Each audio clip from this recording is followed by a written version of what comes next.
कहते हैं ना, अजगर करे न चाकरी, पंछी करे न काम, दास मलूका कह गए सबके दाता राम। कुछ देश ना मौके के इंतजार में बैठे हैं कि भाई मौके का फायदा कैसे उठाया जाए, लेकिन इस बार चींटी ने हाथी को ललकारा है। मालदीव ने कब्जा कर लिया है क्या चागोस के आसपास, और न सिर्फ कब्जा किया है, आधिकारिक ऐलान भी कर दिया है। मालदीव के मंत्रालय ने ऐसा किया है। अब यूके की तरफ से क्या जवाब आया है, और सबसे बड़ी बात यह है कि पर्दे के पीछे कौन ये खेला कर रहा है। स्क्रीन पे एक मैप देख रहे हैं और इस मैप में देख रहे हैं आप मालदीव को। ये रहा मालदीव और इससे 300 नॉटिकल मील की दूरी पर है चागोस का स्पेशल इकोनॉमिक जोन। छोटे छोटे द्वीप में बटा हुआ है चागोस, और इस चागोस को लेकर अभी बड़ा हो हल्ला मच रहा था। डोनाल्ड ट्रंप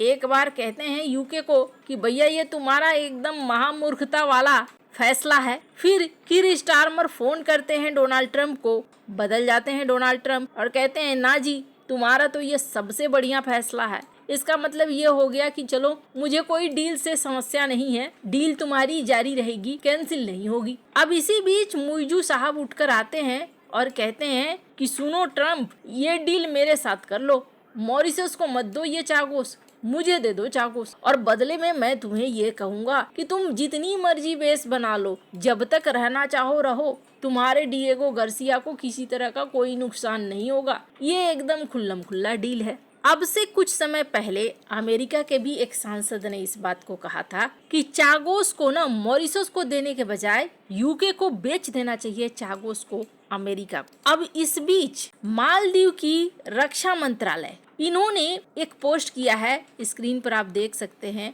MNDF इसे कहते हैं, मालदीव नेशनल डिफेंस फोर्सेस। इनका कहना है कि हमारे कोस्ट गार्ड, धर्मबंधा और एयर कॉर्प्स ड्रोन, इन्होंने अब यहाँ चागोस के पास के इलाकों में निगरानी अभियान शुरू कर दिया है, और ये ऑपरेशन 4 फरवरी को शुरू हुआ है और इस 200 नॉटिकल मील तक फैला हुआ है। साधारण भाषा में ये समझ लीजिए कि ये जो स्पेशल इकोनॉमिक जोन है, कोई भी द्वीप होता है तो उस द्वीप के 200 नॉटिकल माइल का क्षेत्र उस द्वीप का होता है। तो चागोस के पास छोटे बड़े बहुत सारे द्वीप हैं, तो ऐसे में क्या है, मालदीव की ही तरह चागोस द्वीप के पास भी अच्छा खासा स्पेशल इकोनॉमिक जोन है। और ये जो पानी है ना, ये पानी पहले कभी लड़ाई की वजह नहीं बनती थी, लेकिन अब लड़ाई की वजह बन रही है। इसके पीछे कारण क्या है, इस पानी में जो खजाना है, वो खजाना अब दुनिया को पता चलना शुरू हो चुका है कि सिर्फ मछलियां ही नहीं है, तेल है, गैस है, और भी भविष्य के खजाने इस समंदर में छिपे हुए हैं। ऐसे में सब चाहते हैं कि हमारा स्पेशल इकोनॉमिक जोन ज्यादा हो। अब ऐसे में मालदीव का कहना है कि ये जो पूरा इलाका है, इस इलाके में अब हमारे ड्रोन हैं यहाँ पर और हमारे जहाज हैं, अब ये इलाका हमारा हो गया। और मामला सिर्फ इतना ही नहीं हुआ, एक श्रीलंका का जहाज वहाँ आसपास से गुजर रहा था, तो उन्होंने उसको डिटेन भी कर लिया और कहा कि भैया ये हमारा इलाका है, इधर घुसने की कोशिश ना करो। लेकिन इसके लिए कुछ कानूनी कार्रवाई तो हुई होगी ना। हाँ, मालदीव ने कहा कि हमने अपने संविधान को ही बदल डाला है, और हमारे संविधान में एक अनुच्छेद है 115, जिसमें राष्ट्रपति स्वतंत्रता और क्षेत्रीय अखंडता की रक्षा के लिए जिम्मेदार है। मतलब हम पाला बदल सकते हैं। अब हुआ क्या था, जब राष्ट्रपति सोलिह थे तो उन्होंने मॉरिशस के समर्थन में पत्र लिखा था, और उस पत्र से ये समझ में आता था कि मॉरिशस का समर्थन करता है मालदीव की चागोस द्वीप उसका है। इन्होंने कहा कि हम उस खत को वापस ले रहे हैं भैया, अब वो बातें नहीं चलेगी, हमारे राष्ट्रीय सुरक्षा के लिए ये बहुत जरूरी है, और ऐसे में हम यहाँ इस इलाके को कब्जे में लेंगे। लेकिन सबसे बड़ी बात क्या है, सबसे बड़ी चीज ये है कि जो अंतर्राष्ट्रीय समुद्र का कानूनी कार्यालय है ITLOS, वो क्या कहता है, वो कहता है कि यह हिस्सा मॉरिशस का है। लेकिन अब मालदीव कहता है कि हम यहीं पर नहीं रुकेंगे, हम यहाँ पर चैलेंज करेंगे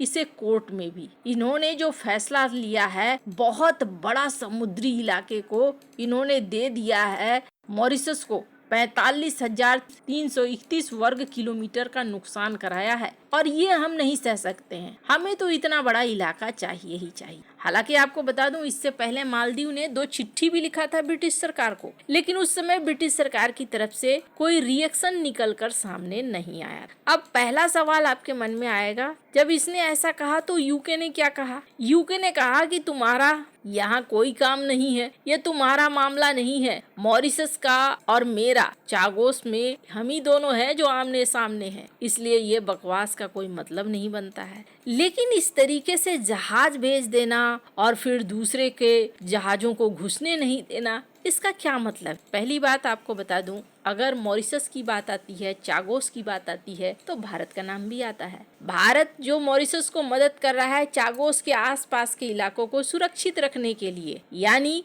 अभी भारत क्या करेगा? अभी चागोस पूर्ण रूपेण पहुंचा नहीं है मॉरिशस के पास, इसलिए भारत का रोल यहाँ लिमिटेड हो जाता है। भारत अपनी सेना नहीं उतारने जा रहा। अब दूसरी रही बात यूके, अगर यूके यहाँ सेना उतार देता है तो मालदीव के बहुत सारे द्वीप भी चाहे तो हड़प सकता है। मालदीव का वो लेवल नहीं है कि कोई जंग लड़ सके।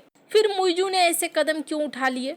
2 बातें हैं। पहली चीज, मुइजू इंडिया आउट करके सत्ता पर घुसे थे और बाद में देखने को मिला मुइजू ने पीएम मोदी की बात मानी, भारत के साथ झुककर उन्होंने रिश्तों को नॉर्मल किया, तो उनकी छवि हो गई है पलटू मार की। अब दूसरी बड़ी चीज ये है कि उनको अपनी इमेज को बदलना है। ये ना एक झलक देखने को मिला था पिछली बार, जब मुइजू ने खुद एक आर्टिकल लिखा था और उस आर्टिकल में ये कहा था कि देखो मैं कितना अच्छा नेता हूँ, मैं भारत का भी फायदा उठा रहा हूँ, मैं चाइना से भी फायदा उठा रहा हूँ।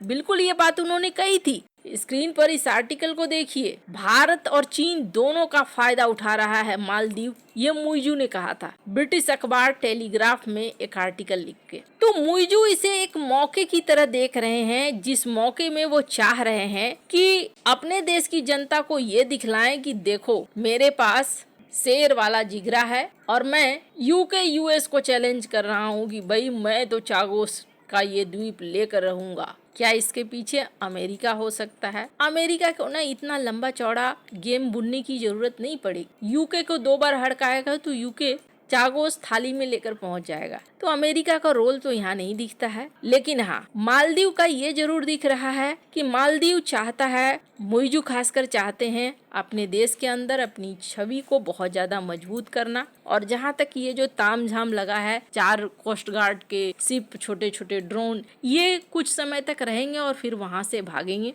कानूनी लड़ाई की जहाँ तक बात है तो कानूनी लड़ाई काफी लंबी होने वाली है। 16वीं शताब्दी के दावे को ये ठोक रहे हैं, इसका मतलब इन्हें प्रॉपर सबूत देना होगा और ये कानून लड़ाई या कूटनीतिक लड़ाई बहुत लंबी चलने वाली है। तो फिलहाल यहाँ कुछ ऐसा दिख नहीं रहा है, बस मुइजू एक फायदा उठाने के चक्कर में है इस समय का। आपको क्या लगता है इन सब मामले में? आपकी क्या राय है? कमेंट कर जरूर बताएं। जल्द मिलते हैं अगले वीडियो में नई खबर के साथ।